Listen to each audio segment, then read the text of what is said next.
Hello दोस्तों, नमस्कार। कैसे हैं? उम्मीद करते हैं आप सब बहुत ही मस्त होंगे, बढ़िया होंगे। तो आज अपन लोग क्लास 10th का जो हिंदी को दूली भाग 2 है, और पहला चैप्टर आपका है गद्य खंड में श्रम विभाजन और जाति प्रथा, उसका ऑब्जेक्टिव करने वाले हैं। सभी चैप्टरों का पहले ऑब्जेक्टिव करेंगे, फिर बाद में सब्जेक्टिव करेंगे, बहुत ही बढ़िया तरीका से। आप लोग फटाफट सेशन को शेयर करें अपने दोस्तों के साथ, अपने मित्रों के साथ। तो चलो बिना देर किए बढ़ते हैं अपन लोग पहला क्वेश्चन की ओर। आपके स्क्रीन पर है, जल्दी देखो। बाबा साहेब अम्बेडकर का जन्म किस राज्य में हुआ था? बाबा साहेब अम्बेडकर का जन्म किस राज्य में हुआ था, ये आपको बताना है। तो महू मध्य प्रदेश, महू मध्य प्रदेश। तो राज्य पूछा जा रहा है, तो मध्य प्रदेश कहाँ हुआ था? मध्य प्रदेश कहाँ हुआ था बताओ? मध्य प्रदेश कहाँ हुआ था? मध्य प्रदेश हुआ कहाँ था? मध्य प्रदेश में। मध्य प्रदेश में इसका जन्म हुआ था। महू मध्य प्रदेश में इसका जन्म हुआ था। कब हुआ था? 14 अप्रैल 1891 में। 14 अप्रैल 1891 में। 14 अप्रैल 1891 में। महू मध्य प्रदेश। आप लोग मेरे साथ बोलो, बाबा साहेब भीमराव अम्बेडकर का जन्म कब हुआ था? 14 अप्रैल 1891 में। Mhow Madhya Pradesh. Option number A is correct. अरे भाई, ये क्या हो रहा है? Option number A is correct. Option number A क्या होगा? करेक्ट होगा। घेरा नहीं रहा भाई, क्या बात है? घेरा क्यों रहा है भाई?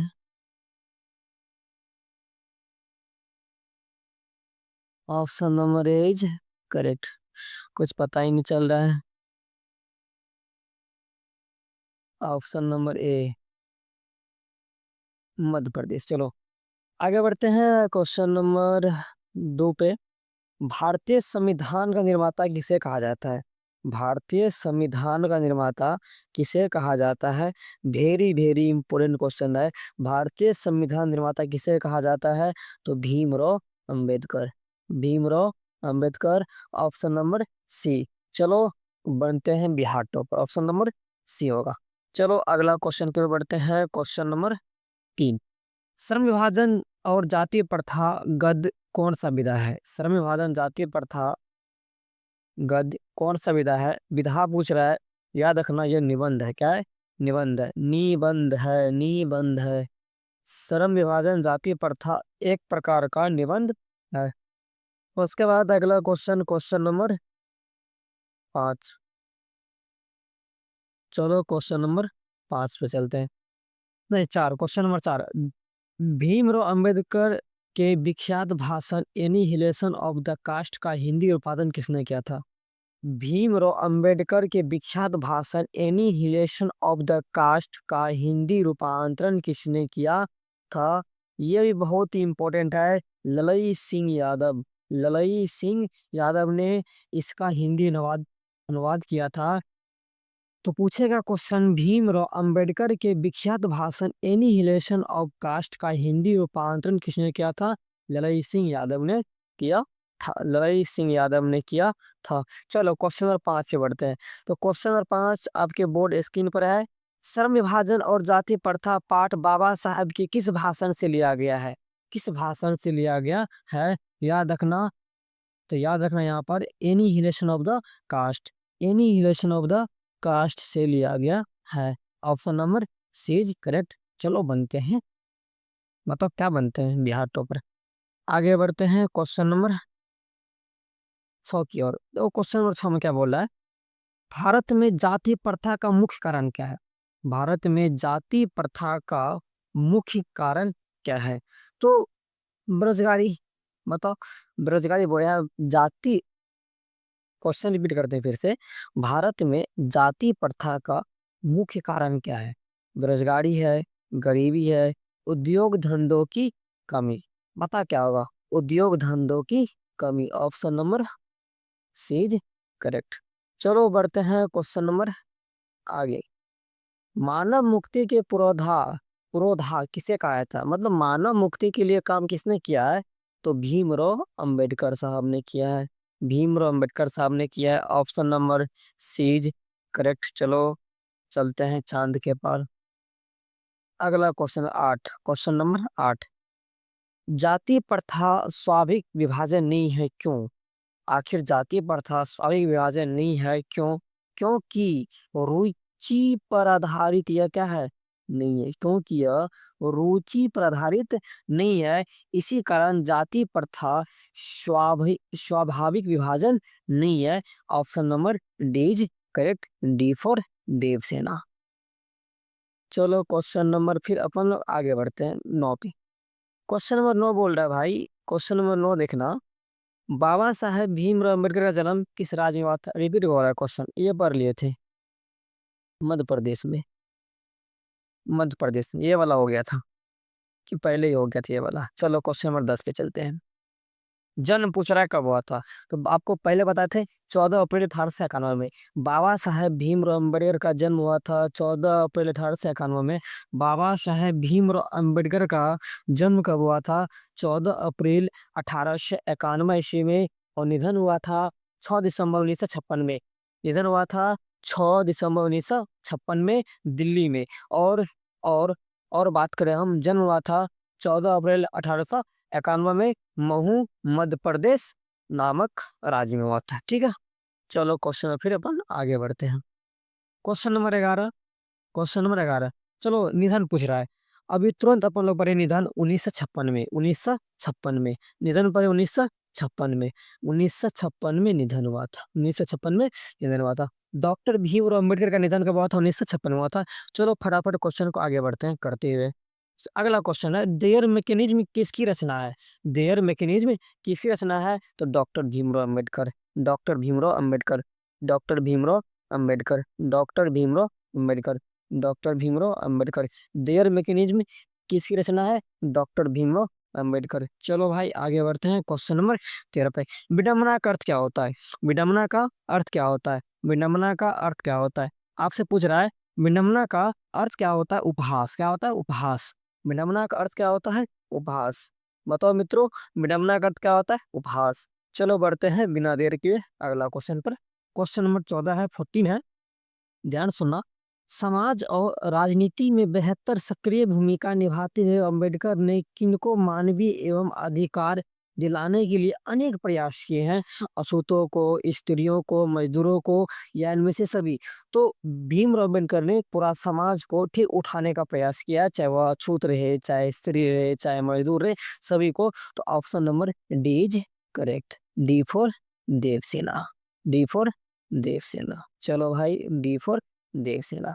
अगला बढ़ते हैं क्वेश्चन पे। क्वेश्चन नंबर 15, क्वेश्चन नंबर 15 है, संविधान निर्माता अंबेडकर के अनुसार आदर्श समाज किस पर आधारित होना चाहिए? संविधान निर्माता अंबेडकर का के अनुसार आदर्श समाज किस पर आधारित होना चाहिए? स्वतंत्रता, समता, भ्रातृत्व। ठीक है, मतलब भ्राता जो होता है वो वाला, एंड आ गया है डी नंबर उपयुक्त सभी। तो हमारे एक समाज में तीनों गुण होना चाहिए, तो भी एक आदर्श समाज कहलाता है। Option number D is correct, D for देख सेना। चलो भाई आगे बढ़ते हैं। अगला क्वेश्चन 16 है। क्वेश्चन नंबर 16 को ध्यान से देखना, गौर से देखना। भीमराव अम्बेडकर किस विडंबना की बात करते हैं? भीमराव अम्बेडकर किस विडंबना की बात करते हैं? क्या ऑप्शन नंबर ए होगा, इस युग में भी जातिवाद के पशुओं की कमी नहीं है? फिर ऑप्शन नंबर बी है, जाति प्रथा श्रम विभाजन का स्वाभाविक रूप है? ऑप्शन नंबर सी, जाति प्रथा बेरोजगारी का एक प्रमुख कारण है? ऑप्शन नंबर डी है इनमें से कोई नहीं। तो विडंबना की बात करते हैं कि इस युग में भी जातिवाद के पोषकों की कमी क्या है? नहीं है। यही विडंबना की बात करते हैं अपन लेखक साहब। चलो भाई बढ़ते हैं क्वेश्चन नंबर, फिर अपन आगे बढ़ते हैं। चलो क्वेश्चन नंबर 17 पे चलते हैं। 17 बोल रहा क्वेश्चन, अंबेडकर के अनुसार भाईचारा का वास्तविक रूप क्या है? तो दूध और पानी की तरह, दूध और पानी की तरह भाईचारा होना चाहिए। दूध और पानी की तरह होना चाहिए कि दूध में पानी मिला दो तो पता नहीं चलेगा कि इसे पानी मिला है कि नहीं है। तो इस टाइप से होना चाहिए भाईचारा। चलो बात करते फिर अपन अगला क्वेश्चन। क्वेश्चन 18 है, लेखक भारत में बेरोजगारी का एक प्रमुख और प्रत्यक्ष कारण किसे मानते हैं? लेखक भारत में बेरोजगारी का एक प्रमुख और प्रत्यक्ष कारण किसे मानते हैं? तो जाति प्रथा। किसे? जाति प्रथा। ऑप्शन नंबर बीज करेक्ट, भाभी जी घर में है। चलो आगे बढ़ते हैं, क्वेश्चन नंबर कौन सा होगा? 19, क्वेश्चन नंबर 19। 19 क्वेश्चन नंबर क्या बोला भाई?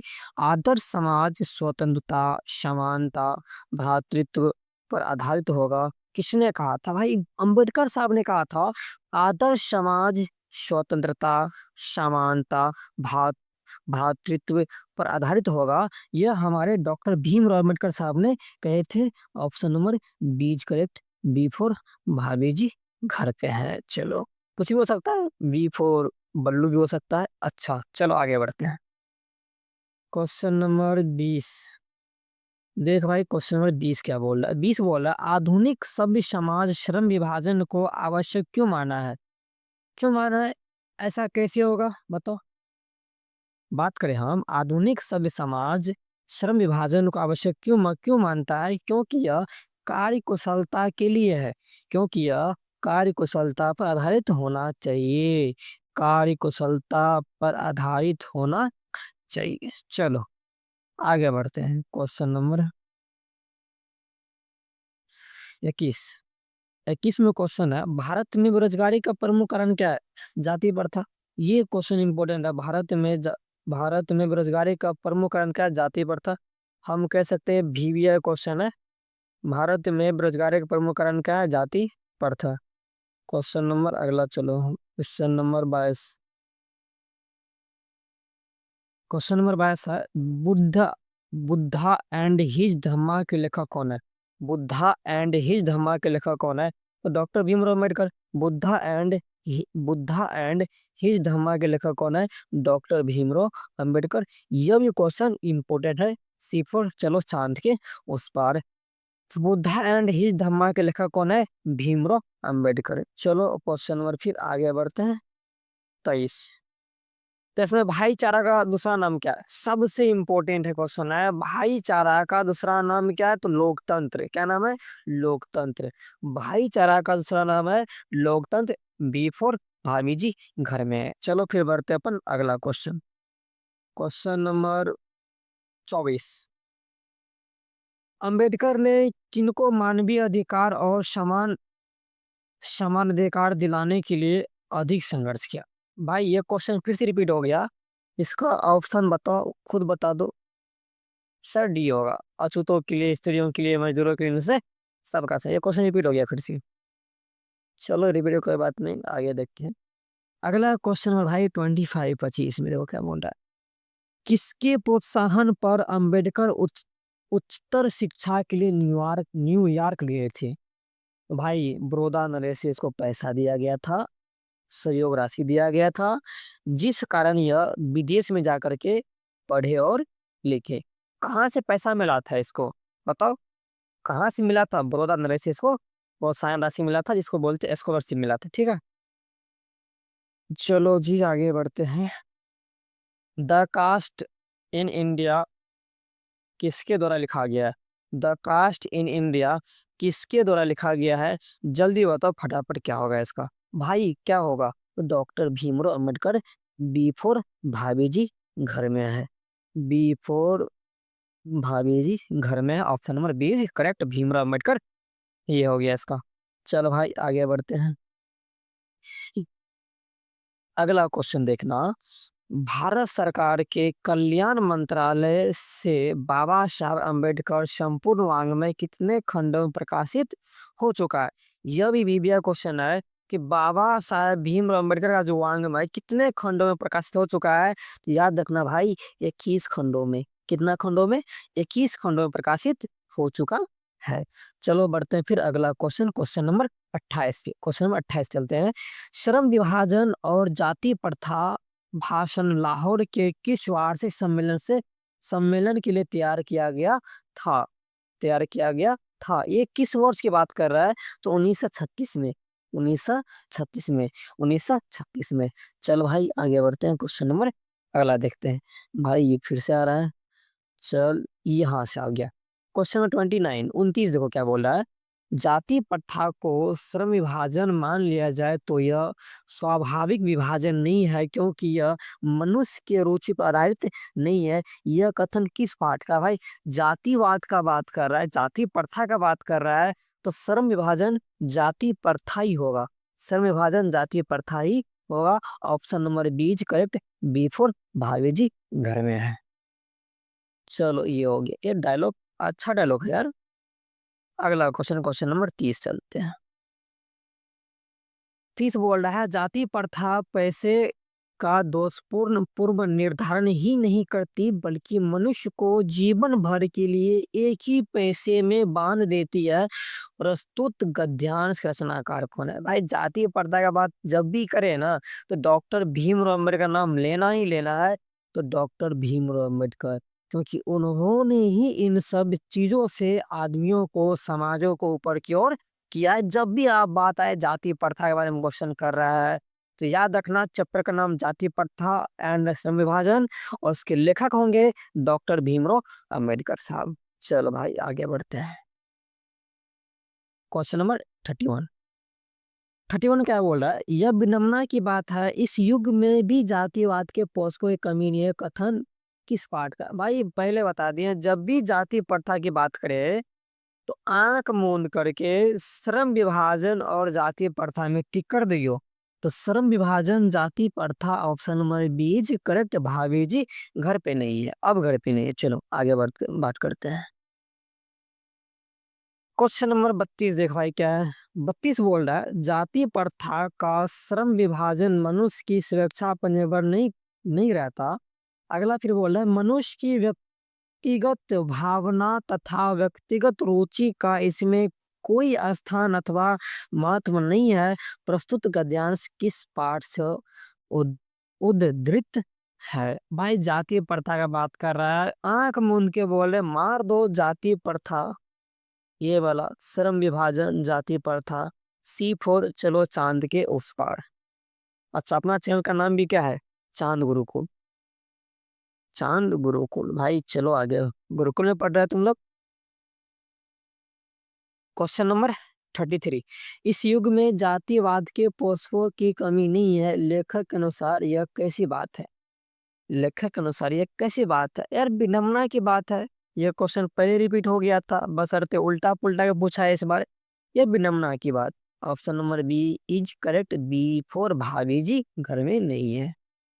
चल अगला क्वेश्चन नंबर 34 देखते हैं भाई क्या है। 34 बोल रहा है, बाबा साहेब भीमराव अम्बेडकर का जन्म किस परिवार में हुआ था? भी यह क्वेश्चन है, बाबा साहेब भीमराव अम्बेडकर का जन्म किस परिवार में हुआ था? याद रखना सी फोर चलो चांद के उस पार, दलित परिवार में। बताओ, दलित परिवार में। चलो भाई आगे बढ़ते हैं। Question number 35। क्वेश्चन नंबर 35 देख क्या बोल रहा है, श्रम विभाजन और जाति प्रथा के लेखक कौन है? भाई ये बच्चा वाला क्वेश्चन कर रहे हो तुम, बताओ क्या होगा। श्रम विभाजन जाति प्रथा के लेखक कौन है? डॉक्टर भीमराव अंबेडकर साहब। चलो ए फोर आओ बनते हैं साथ में topper. Question number 36। Question number 36 देखो क्या बोलता है। भीमराव अम्बेडकर के चिंतन एवं रचनात्मक के प्रेरक व्यक्ति कौन थे? इसको किससे प्रेरणा मिलता था? भगवान बुद्ध से मिल रहे थे, कबीर साहब से, ज्योतिबा फूले से, इन सभी से प्रेरणा वगैरह मिल रहा था, जिसे बोलते हैं मोटिवेशनल। तो डॉक्टर भीमराव अम्बेडकर को मोटिवेशनल कहाँ से मिलता था? बुद्ध, कबीर, ज्योतिबा फूले से। चल भाई क्वेश्चन नंबर आगे बढ़ते हैं। चलो, हु आर सुधराज किसका रचना है? यह भी बहुत ही इंपॉर्टेंट है। Who are Shudras doctor Bhimrao Ambedkar की रचना है। ए फोर आओ साथ में पढ़ते हैं। हु आर सुधराज किसका रचना है? ऑप्शन नंबर ए भीमराव अम्बेडकर। आओ साथ में पढ़ते हैं। क्वेश्चन नंबर 38 शायद लास्ट क्वेश्चन है ये। द द अनटचेबल्स किसकी रचना है? यह भी डॉक्टर भीमराव अम्बेडकर की रचना है। The untouchables doctor Bhimrao Ambedkar की रचना है। द अनटचेबल्स किसकी रचना है? डॉक्टर भीमराव अम्बेडकर की रचना है। Option number C is correct. चलो चलते हैं चांद के उस पार। सी फॉर चलो चांद के उस पार चलते हैं। तो आई होप आप लोग सारा क्वेश्चन कर चुके हैं। कुल मिला के 30 कितना है रे 38 क्वेश्चन है। तो आज के लिए इतना ही क्या है, काफ़ी है। अगर वीडियो आपको अच्छा लगा होगा तो लाइक करें, शेयर करें एंड सब्सक्राइब करें। अपने मित्रों के साथ इस वीडियो को ज़रूर शेयर करना है, क्योंकि आपका मित्र भी बहुत दिन से, सही क्या बहुत दिन से यार, अभी तो सेशन चालू ही हुआ तो बैठा होगा, तो उसको भेज दीजिए ताकि वो भी इसका ऑब्जेक्टिव कर सके। तो मिलते हैं अपन नेक्स्ट क्लास में। टाटा बाय बाय सी।